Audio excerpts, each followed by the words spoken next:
foundation brush and puff na ako. So, bumili ako ng ganito para makatulong sa akin sa makeup journey ko. So, kasi nakikita ko talaga sa mga videos na ito yung ginagamit nila bilang foundation brush. So, ito, ang nakita ko lang, ang lambot nito. Ang lambot ng bristles niya. And then, very flat talaga siya. And then, ito yung puff natin.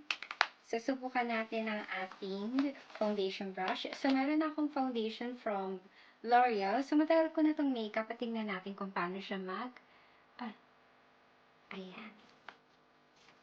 Nakikita ko ganito yan eh. Ayan, oh. Ang galing.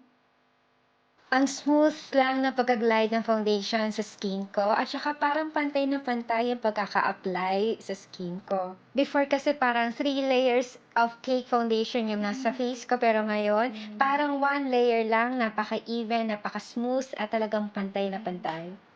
Super ganda pala talaga ng application kapag may sponge ka, talaga nakaganda sa application ng foundation ko. So, talagang gagamit na rin ako nito each time na mag-makeup ako. Ang ganda ng effect dito kasi dito. Ito, ginamit ako ng puff. Ito, wala pa. Ito yung flat brush lang. Ito yung may puff.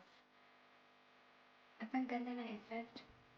And here's the final look for this foundation brush and the puff. So again, check my yellow basket.